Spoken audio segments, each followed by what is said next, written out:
Nascemos em 1990 com o objetivo de trazer tranquilidade e proteção.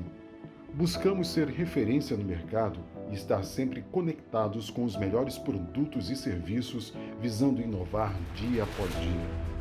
Somos reconhecidos pela qualidade e excelência ao apresentar o melhor para você, atendendo suas necessidades. É seguro? A gente faz.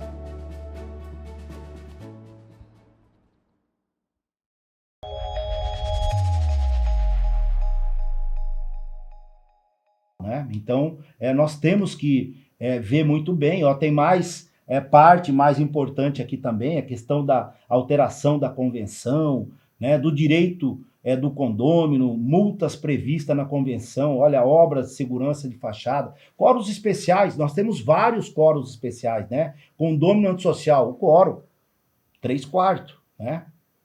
É um quórum muito rígido, venda de garagem, então, a terceiro, isso tudo tem que ser deliberado em assembleia, né? E lembrando que todas essas remissões vieram da legislação, né? Tá aí no arcabouço jurídico, no próprio Código Civil Brasileiro, e são as chamadas normas abertas, né? Que cabem à Assembleia, então, deliberar sobre isso aí, obras urgentes, necessárias, a questão da escolha do síndico, né? A escolha do síndico num ato democrático, no artigo 1347, é deliberado em assembleia. Né? O 1347 até ele traz a figura ali do síndico não condômino, né? Onde se admite a figura do síndico profissional ou não, né?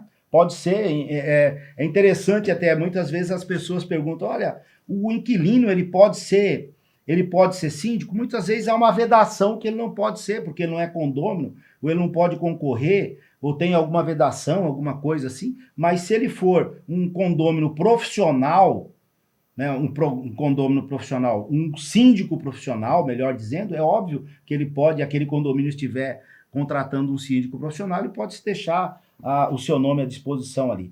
As competências do síndico, o artigo 1348, são várias as competências do síndico e muita responsabilidade civil e criminal aí nessa parte aí, né? Os síndicos têm que ficar muito atentos, o síndico tem que ter os seus auxiliares à administração. Se fizermos uma leitura no artigo 1348, né, é o síndico que representa o condomínio ativa e passivamente, ou seja, quando ele está em juízo ou fora dele, é óbvio que ele precisa de um auxiliar da administração nesse momento. Qual é esse auxiliar? Uma assessoria jurídica independente e qualificada. Né? O síndico é o responsável, por exemplo, pela guarda e a manutenção da área comum.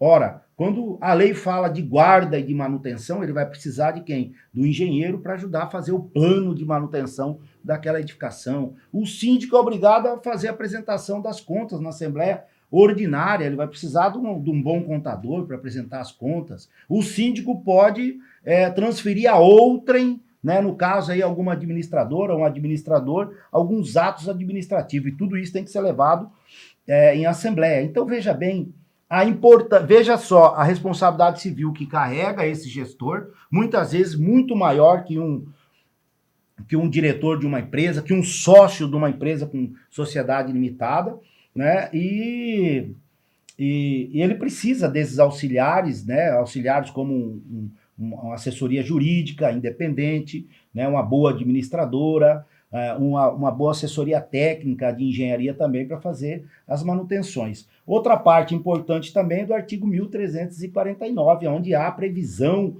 da destituição do síndico, é isso aí. Né? Esse rol, inclusive, ele é bem taxativo. O síndico que não presta conta, o síndico que não administra convenientemente, ele pode ser destituído. Mas qual é o órgão competente? Quem tem competência para destituir o síndico? Muitas vezes já me questionaram, doutor, eu quero entrar com uma ação porque eu quero destituir o síndico. Não cabe. O órgão competente para destituir o síndico é a Assembleia. Tem que ser deliberado em Assembleia. Ora, ele foi eleito em Assembleia por força do artigo 1347. Para ele sair dessa gestão, primeiro, tem que fazer uma assembleia muito bem específica, né?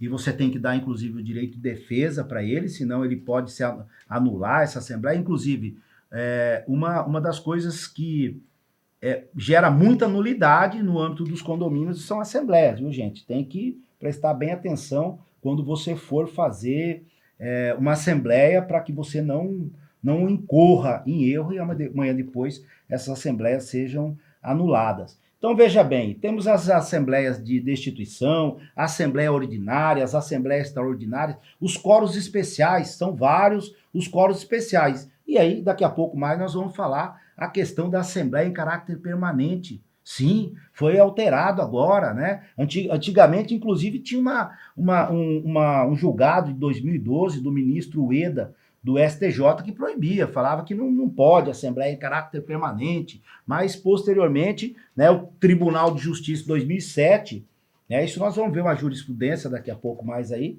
2017, melhor, contrariou o STJ, falou, não, pode sim, né, é razoável, porque nós estamos em momento de transformação e são quóros específicos, rígidos, que muitas vezes você não consegue esse quórum, né, de 2/3 para você determinar a alteração de alguma coisa, ou 3/4, né, para aplicação de uma pena, alguma coisa assim que você precisa deste quórum especial, né, e isso aí agora virou lei, né? E nós vamos falar um pouco, né? As assembleias também, um caso aqui importante, artigo 1354, quando a própria legislação fala, não pode deliberar o quê? Se todos os condôminos não forem devidamente convocados. É isso aí. Tem que ser convocado na forma da convenção. Veja bem, não é na forma da lei, porque a lei, como ela é uma norma aberta, ela fala aqui o quê? Artigo 1334. É a convenção que vai determinar a forma de notificação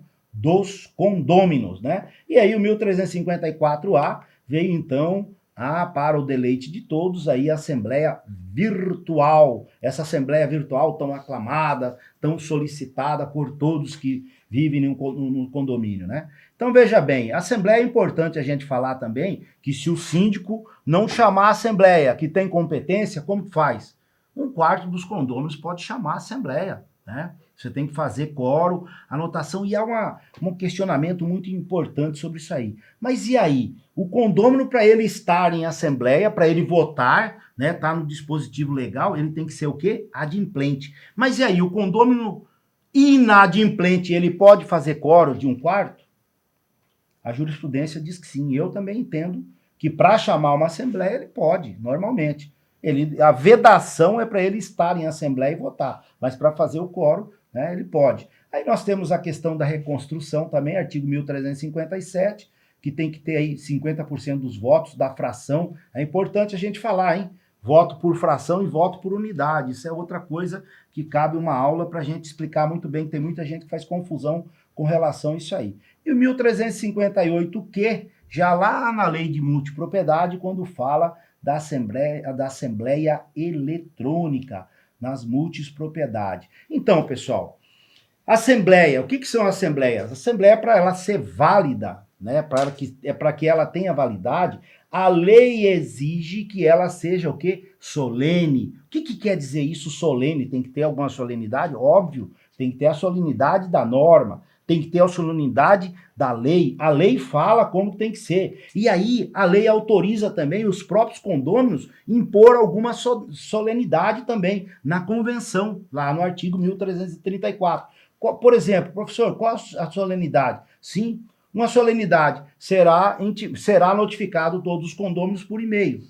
É óbvio que se você marcar uma assembleia e você não notificou por e-mail, ou digamos, as convenções mais antigas, vou notificar todos os condôminos por carta registrada. Você não fez esta solenidade, isso pode gerar o quê? Nulidade. Então, são algumas solenidades que tem. E quando a gente fala em nulidades, é interessante você falar o quê? Você saber o que é um ato nulo, né? O que é um ato nulo e o que é um ato anulável. Um ato nulo é aquele que contraria totalmente o dispositivo, essa solenidade, o dispositivo legal. Ele é um ato nulo, né? Você fez uma assembleia sem notificar todos os condôminos. A lei exige, a própria convenção determina a forma. Isso gera um ato nulo, né? E o ato nulo, ele não se convalesce com o tempo. Ou seja, a qualquer momento você pode questionar esse ato nulo. Já o ato anulável, né? O ato anulável é aquele ato que é resultado de erro, dolo ou de coação. Este ato, ele já não se convalesce, né? Com o tempo, ou melhor, ele já se convalesce. Você tem um prazo prescricional de 4 anos para você arguir a nulidade deste ato. Mas, professor, qual o exemplo que você me dá de ato de erro, dolo ou coação? O erro, por exemplo, você fez um edital mal feito. Você não explicou direito no edital e aí marcou a assembleia, por exemplo, para tratar de um assunto, foi lá e tratou de outro assunto. O teu edital saiu errado. Se saiu errado, você deliberou outra coisa. Eu, como condômino que fui ausente, eu posso falar: olha, excelência, juiz, eu fui induzido a erro.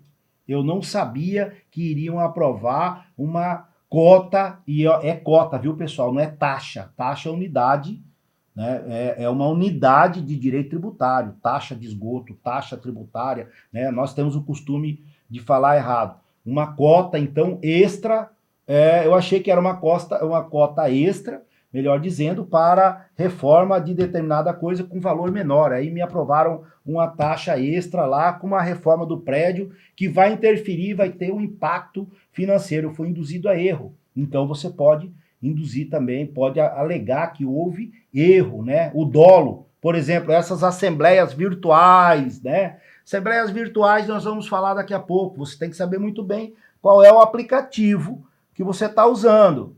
Que muitas vezes o síndico pode, ele tá manuseando ali, hoje tem a questão de algoritmos, de não sei o quê, e aí tem algum dolo, alguma coisa que quando você vota aparece no telão que você votou, mas não está sendo computado. Aí você está sendo induzido, está tendo dolo, ou seja, uma vontade de alguém de prejudicar aqueles terceiros. Você pode anular isso aí. Né? A coação é quando há uma força, alguém é coagido, né, para fazer alguma determinada coisa que amanhã depois você pode também anular. Então, veja bem, esses são os atos nulos, né, aquele que contraria a lei, e os atos anuláveis, né, que tem o erro, o dolo ou a coação, que você tem um prazo de até 4 anos para você entrar na justiça. Aqui nós temos uma jurisprudência, e pessoal, quando a gente fala em jurisprudência, eu gostaria um pouco de falar dos meus livros, ó. Síntese do Direito Condominial Contemporâneo. Temos um livro prático, né? E temos várias jurisprudências nele. E este livro aqui, para o operador do direito, que eu acho importantíssimo, pessoal, que é o Manual Prático da Advocacia Condominial, tem várias jurisprudências de nulidade, de assembleias, de nulidade de cláusulas de convenção, enfim, e jurisprudências atuais, viu? Que vão auxiliar muito o operador do direito. Então, veja bem. Te abastece, renova as energias e te faz acreditar na transparência de um olhar, num futuro mais puro. O que te abastece?